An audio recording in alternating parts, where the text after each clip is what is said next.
Hey guys, Moldran here, and Carbine Studios, the developers of Wildstar, the upcoming MMO, now finally announced their business models. And today I'm gonna talk about the business model in detail that they use, and also like the Diablo business model in comparison to that. Now, Wildstar is gonna cost like $60 at launch, and then have a subscription system. So it's kind of like World of Warcraft, but it's a bit different, and I think it's better in most ways, you could say. Now, the Wildstar business model, as I said, you buy the game for $60, and then you have 1 month of free game time with that, and then you can decide. You either can decide, okay, I'm gonna pay $15 per month and play the game, or you could decide, I'm gonna play the game for free. Now, how does this work? Now, Carbon Studios offer something, a system named creds, and basically those creds can be purchased by players. So, for example, you purchase 1 month game time for yourself, for your own account, and then you could also purchase, for example, 2 times like a 1 month cred, which costs $20, and basically is also like 1 game month each.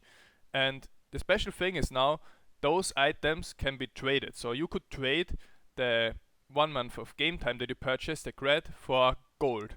And if someone wants to play the game for free, all he has to do is just farm gold or make gold in the game by playing a lot, or by, I don't know, finding good ways to make gold. And then he can just purchase or trade his gold for a cred, and he is able to get another game time, another month of game time without paying for it, real money. And I think this model is pretty good. It depends on some things, but what I think really makes this model good is, first, it prevents like people from buying gold on third-party websites, because if someone's gold is just gonna purchase that game time and sell it to a player, maybe a young player or whatever, and get gold for that in a legit way. But what's even more important is the value of gold in Wildstar isn't gonna be that great, for example, as in Diablo 3.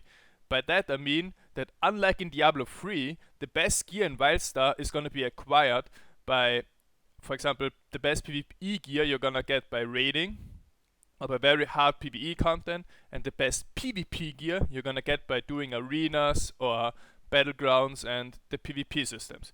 So all the best gear, you can't just buy it with gold. And that's the big difference to Diablo, where everything is like purchasable with money and gold. In Wildstar, you have to play the game, and you have to be good at the game to get the best items.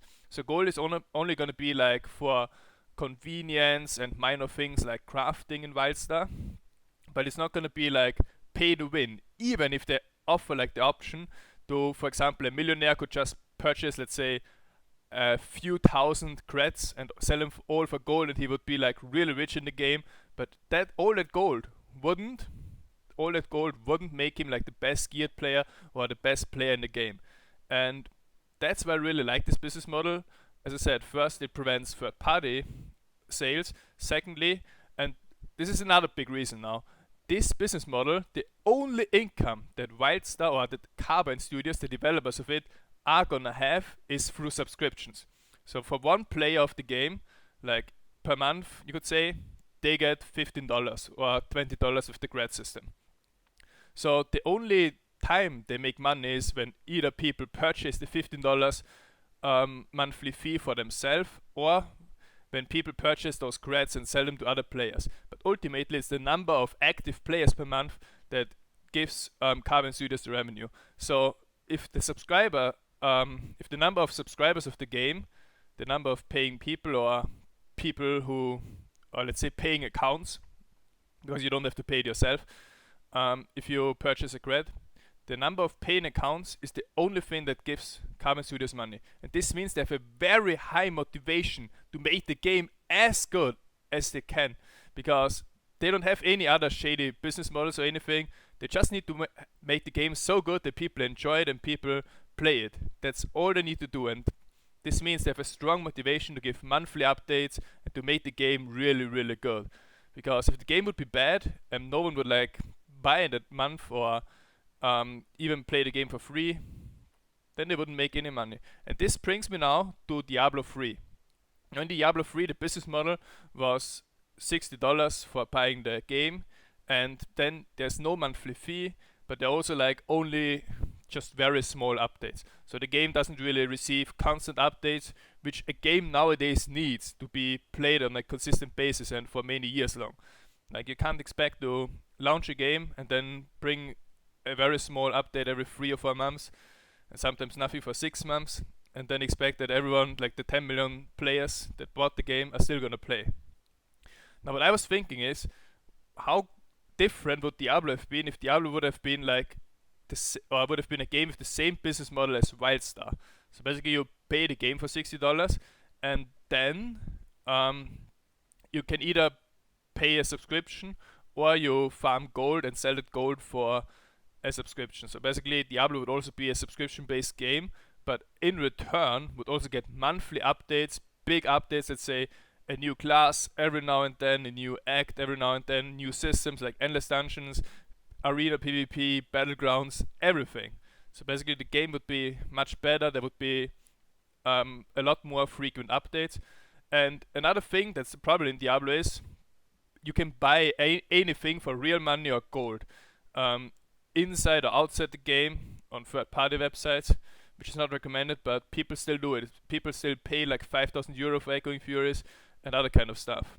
And the problem in Diablo is that you can just purchase everything with gold. So Diablo, as much as I don't want to say it, Diablo is pay to win. Like the best geared players in the world, they all probably spend a decent amount of money on their gear.